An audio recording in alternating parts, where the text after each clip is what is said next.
It's time we give back. Sow a seed and show someone where love's at. Even if you don't give a dime, give your heart and share your time. Help somebody else in life. Give back. Let's give back. Welcome to this edition of Ignite, Empower, Transform, where we showcase urban superheroes that impact their communities. Today's guest is my friend and fraternity brother, Shawn Rochester. Shawn, thanks for joining us, brother. Thank you for having me here. Shawn is the author of a book that we're going to discuss, The Black Tax. Shawn, before we get into your book, share with us a little bit about yourself, man. My wife and I run a company called Good Steward LLC, and we focus on financial education advisory work. We see that as a huge problem within our community, and we're really focused on ensuring that our people are able to accumulate wealth and make sure that knowledge is in place. In addition to that, I'm also an author. Very excited about the new book. I have a background in finance and acquisitions and strategy work, a long career in corporate America, and an undergrad in engineering. So I like to think about how to solve problems and really understand them really well. I live in Connecticut, wife, two beautiful and amazing kids, and super excited to be on with you. Okay, that's dope, man. So where'd you grow up, bro? So I'm originally from Barbados, a small island in the Caribbean, and I came up here when I was just past 5. I did some schooling in New York, in Brooklyn and Queens for the most part, and then I went back to Barbados to really get my formal education after that. Who were some of the people that inspired you as a young person, some of your mentors? As a young person, I didn't have a lot of mentors. My dad wasn't, I knew him, right? I met him when I was maybe 5.5 or so. He wasn't part of our family, although we would connect every couple of years. Right. But I really looked to my uncles to see good examples of what a good man should be and do, particularly for his family. Uncles count, man. Yeah, Uncles massively. Count. They're Uncles incredible role models. Absolutely. One of my aunts was an educator and an extraordinary woman. She recently passed away, but she was an educator for 40 years. And she was the first female headmistress of my high school in Barbados. Okay. The high school's over 300 years old. Oh, wow. Yeah, so it was a big deal. And she was a wonderful example of, of what a student and leader should be. So close to home, I look to some of those role models. Those are tremendous. It's always a wonderful thing to be able to look to family members for that kind of encouragement, that kind of direction, and for role models. Absolutely. So as a young person, you went from Barbados you came to America, and then you went to college, and then you moved on to the professional world. Yep. And so let's talk a little bit about some of the things you were doing as a professional. I know you were with IBM for quite some time. Yeah, I actually started out doing some engineering because I have a chemical engineering degree, undergraduate. And I did that for about 3 years, which was great. So just focusing on solving different problems. And then I went back to business school. I went to Chicago Booth and got my MBA, and I focused in finance and accounting and entrepreneurship because I just want to kind of tighten up the language of business. Okay. Right? Then when I came out of that, I spent a little bit of time on Wall Street and then took a job at IBM in their finance group, and spent some time in mergers and acquisitions and treasury and some operations type work, which was really, really exciting stuff. And then I left IBM after a number of years and became the global head of a division of another company called Amphenol. Okay. They have something called the IT and Communications group. So I was their director of business development. So focused on strategy and M&A globally. And that was super exciting because I got to really see the world because we bought companies from all over the world. So spent a lot of time in China, a lot of time across Asia, Europe, and the like. It was phenomenal experience. Well, that's incredible, bro. Yeah. Okay, so let's get right into your book, man. At least because there's so many facets that I'd like for you to touch on.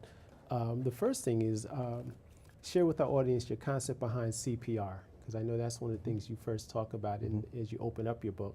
Yep. The acronym C.P.R. and its relevance to your vision. Yep.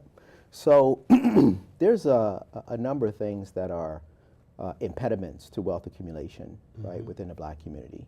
One of those is that we're missing like a critical mass of knowledge about just how to manage the limited resources that we have. Because we certainly do not have as much as we should have. Right. But even the ability to be able to manage what we do have isn't there, right? Like my mom didn't really have it to give to me. And so you learn everything kind of the hard way. Right. Another piece of it is the notion of the incremental costs, right, that we bear because of who we are, and we'll talk about that in the book. And then the third part is that we don't really do a good job doing business with each other, and that creates more problems. So when it comes to like the personal financial management piece of it, I focus on a concept called the S.O.U.L, and then I'll back into where C.P.R. fits in. Okay. And the S.O.U.L is about stewardship, ownership, and legacy. Right? So everything that we do falls within those pillars. So stewardship is about how do you manage the limited resources that we have to their highest and best use to drive cash flow. No cash flow, no nothing, right? No college savings, no money for opening a business, buy a car, so on and so forth. The next piece of it is ownership, which is how do we make sure that we are the ones who have the claims to the assets that we have and nobody else. So you got to have a plan to eliminate debt, or you got to have a plan, or you have to already be debt free, right? Because you can't leave what you don't own, right? And a lot of things that we possess, we don't actually own, right? And then the final piece of it is legacy, which is how do you put yourself in a position to actually leave resources? A good man, right, or person leaves an inheritance for his children's children, right? How do we make sure that we actually have enough to take care of us when we decide that we're done working for whatever reasons? And how do we make sure that we set aside resources so if we see a need in our walk in life and we feel convicted, we can like sow into it, boom, on the spot. So to do those things, you got to learn how to manage your resources. Now the notion of C.P.R., so I call that the S.O.U.L, right? Stewardship leads to ownership, which ultimately leads to legacy. So that's the S.O.U.L. C.P.R.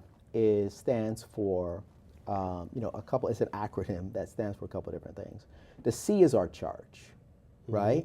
The P is about prayer of empowerment, and the R is about our responsibility, right? So our charge is to manage the limited resources that we have so that we can leave an inheritance for our children's children. Okay. Right? It's putting ourselves in a legacy mindset. When you get a legacy mindset, no matter how much assets you have, you always feel broke.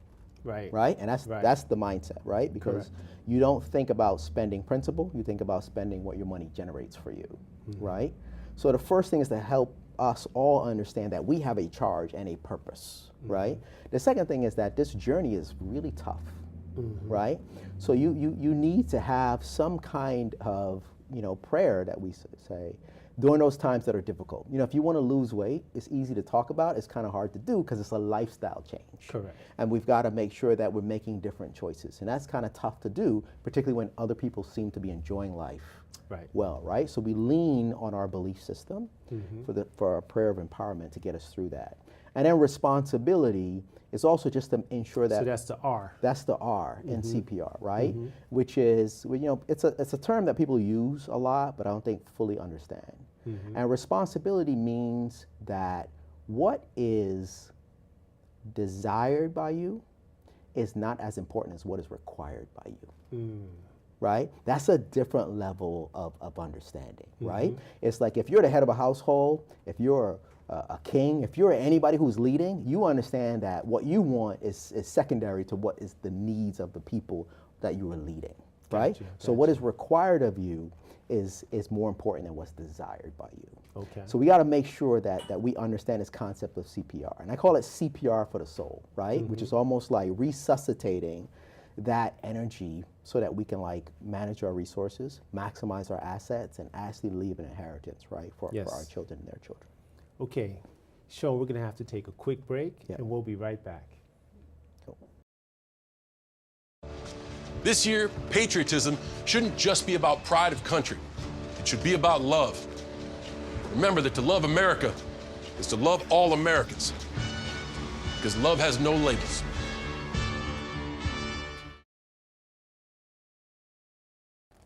Welcome back, and we are here with Shawn Rochester, and we're going to delve more into your book, The Black Tax, man.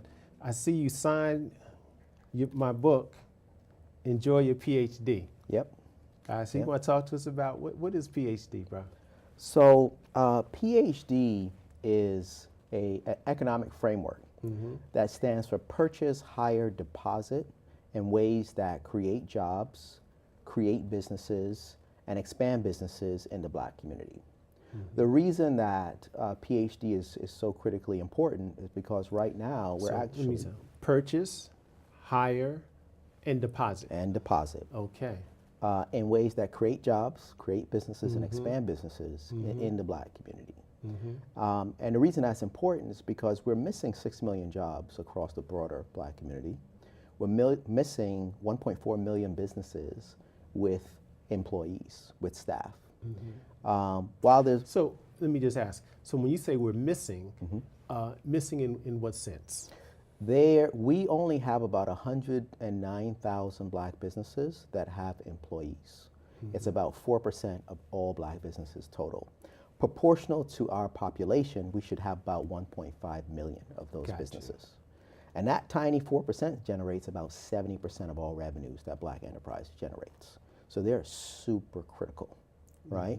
So we've got to invest and take actions in ways that are creating jobs and businesses in our community. And on top of that gap from jobs and businesses, we're also missing about $8 trillion of net worth relative to our population.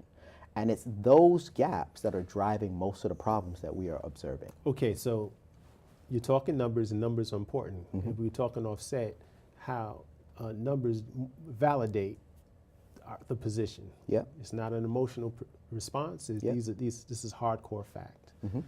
But when we talk numbers, I want to try to create some clarity. Yep. In terms of, you said 8, was it 8 trillion? Over 8 trillion. Over 8 trillion? Yeah. So explain that. So there are about, the 45 million African Americans. 45 million African Americans that live in the United States today. Okay. Our net worth is around $1.5 trillion or so. Okay. And proportional to our population, we should have more than 8 trillion on top of that. Okay. We actually only own about 2% of U.S. wealth, even though we're about 14% of the population, and we've been here for approaching 400 years. And and based on some of the research that I saw in your book, we built this country. We helped to create the wealth that exists to this very day. Yeah, without question. And the wonderful thing about the book and the approach taken with it is, is to take a look at what does research say about the contributions that we've made and the costs that we have experienced from discrimination in particular.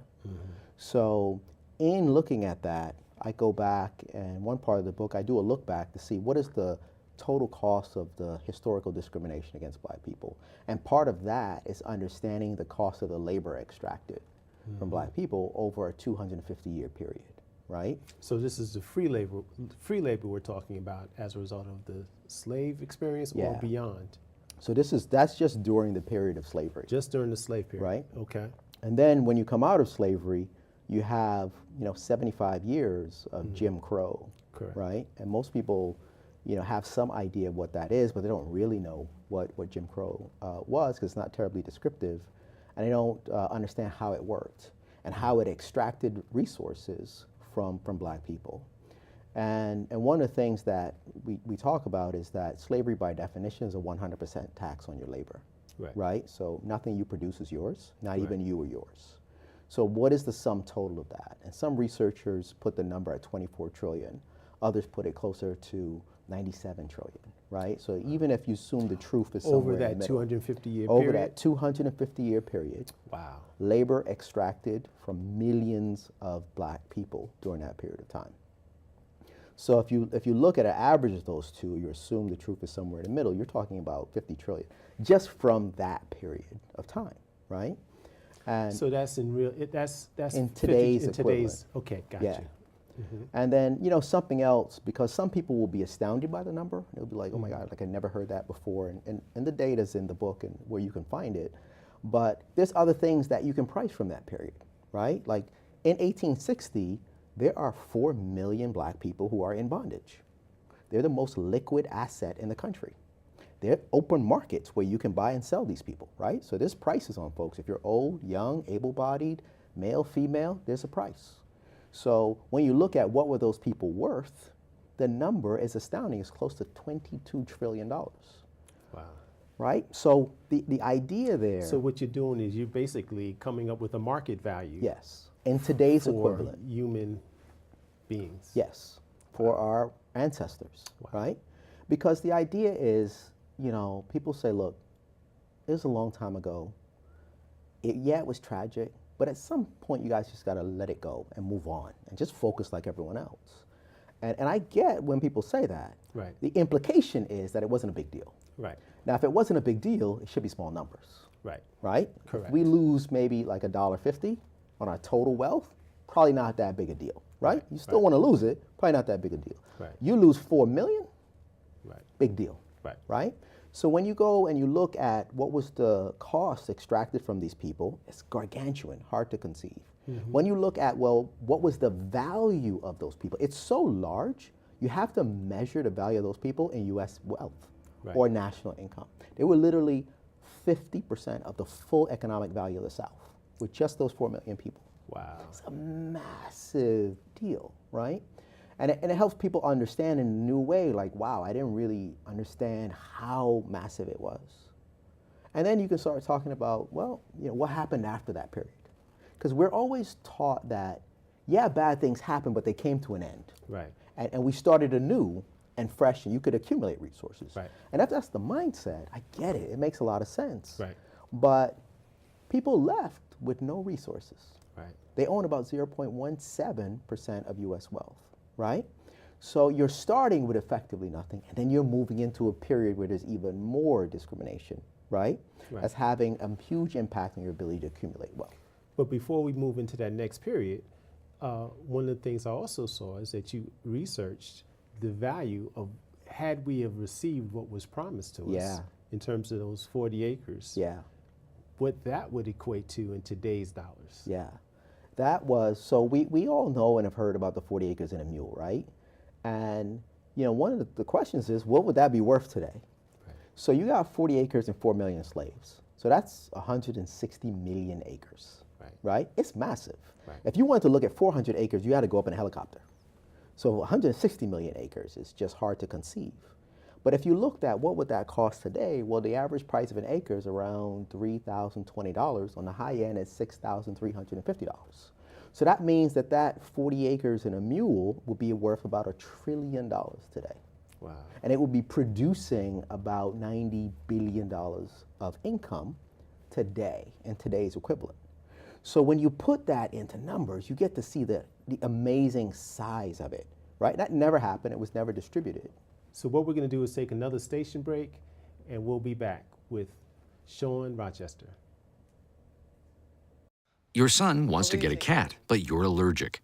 Maybe he could be an outdoor cat that lives in our neighbor's yard, 3 doors down. Mom. You don't have to be perfect to be a perfect parent. Teens in foster care will love you just the same.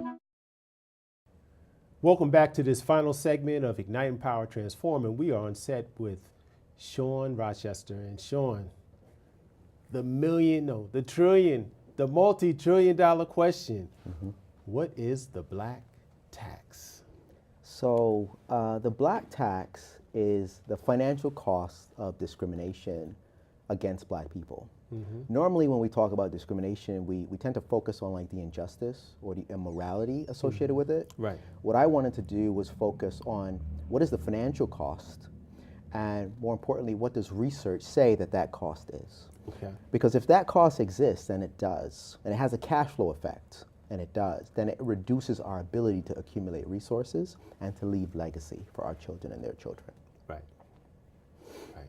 So how can we use this black tax to generate wealth, to generate jobs, to generate a legacy? So what the book does is it makes it clear, it makes it very understandable, it makes it easy to substantiate that there is a tax that Black Americans bear from discrimination by others, and that does has a it does have a cash flow effect, and that effect is massive. It spurs a lot of folks into thinking, what can I do to be able to reduce that tax? What can I do to be able to create the jobs and the businesses that are missing in our community? And that's all around this notion of P.H.D, right? It's about how we purchase, how we hire, and how we deposit. And when I say purchase, you know, as a people, you know that we have about, you know, $1.2 trillion worth of income. Unfortunately, we spend less than 2% of that on Black enterprise. What people often don't realize is that 1.2 trillion is creating about 24 million jobs across the economy. Almost none of those are within our own economy, right? So how we're spending our money matters quite a bit. The P for other folks, for governments, for institutions, right? For companies, is about their supply chain. It's how they buy products and services for their business.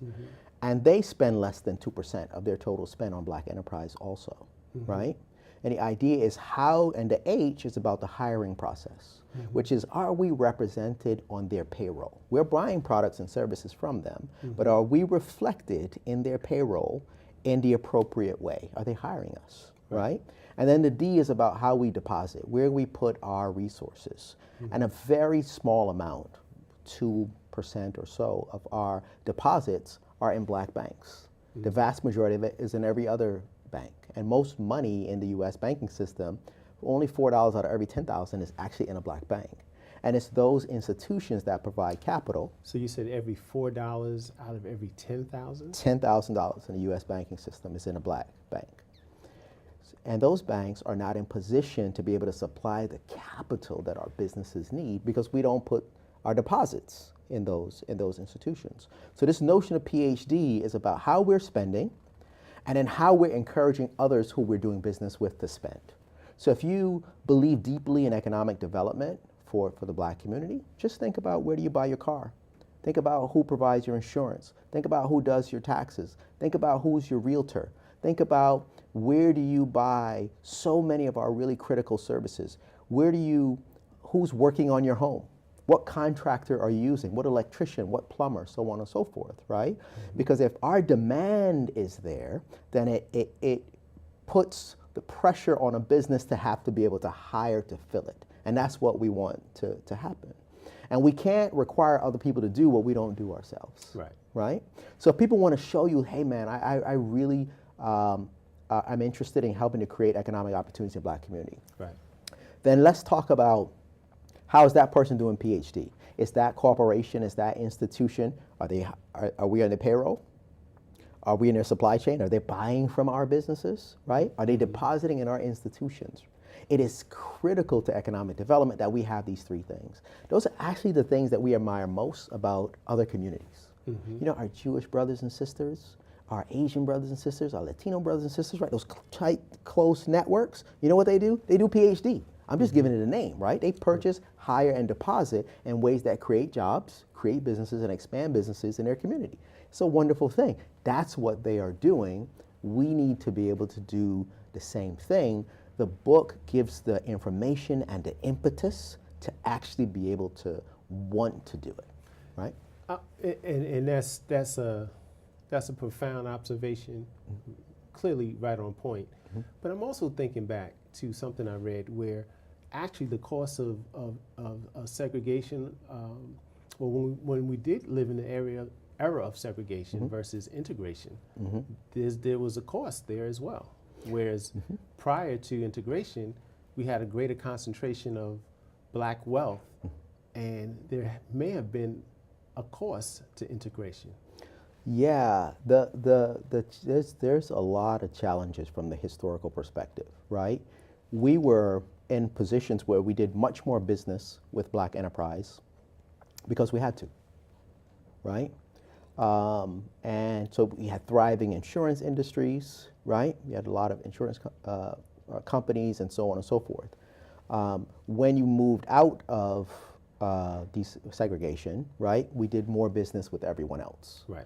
And the reason people often talk about that is because they talk about the quality differential, right?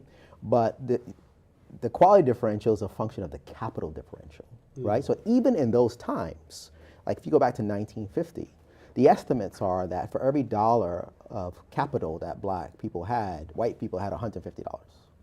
So they were just better capitalized because of the things that I talk about in the book that put them in a position to make these massive and global companies that we would want to do business with. And our businesses were starved of those capital. They were never fully able to participate in the broader economy, right? And they were forced to really focus on the black economy, which is fine, except black people face an extraordinary amount of discrimination that affect the jobs that we had, the number of jobs, the quality of jobs, the income that we needed to be great consumers for those businesses. It's cyclical, right? So we were being drained on both ends, challenges for the consumer and challenges for the business. And what P.H.D. does is it actually recycles the money that we often talk about. That's what P.H.D. does. When you purchase, hire, and deposit, it's recycling the money that everyone else is talking about. So Shawn, man, how can our audience, how can we get your book, man? This is some valuable information, good for our community, good to help us rebuild. Our name is Ignite, Empower, Transform, and we believe through information we can transform our lives. Through information we can empower our lives. Yep. So this is very empowering, and this could be transforming. So transformative. Yep. So you can get the book at our website, which is www.blacktaxed, that's ED, as in past tense, blacktaxed.com. So that's www.blacktaxed with an ED.com.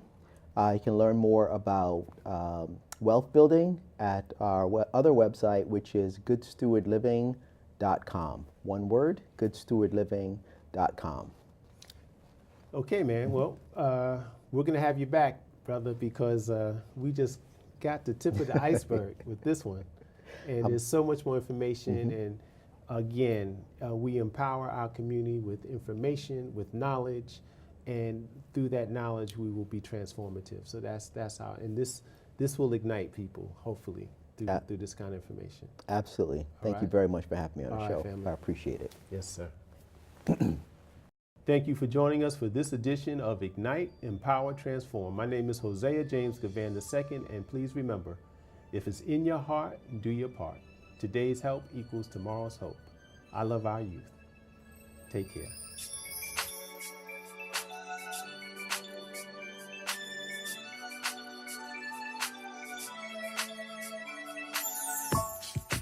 I see all your smiles and all the tears showing down on your faces. But I know all the while it's gonna be okay, yes it is. Just open up your eyes. Open up your eyes.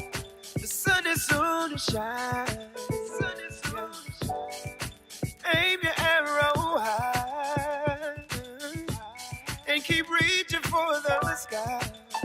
It's time we give back, sow a seed and show someone where love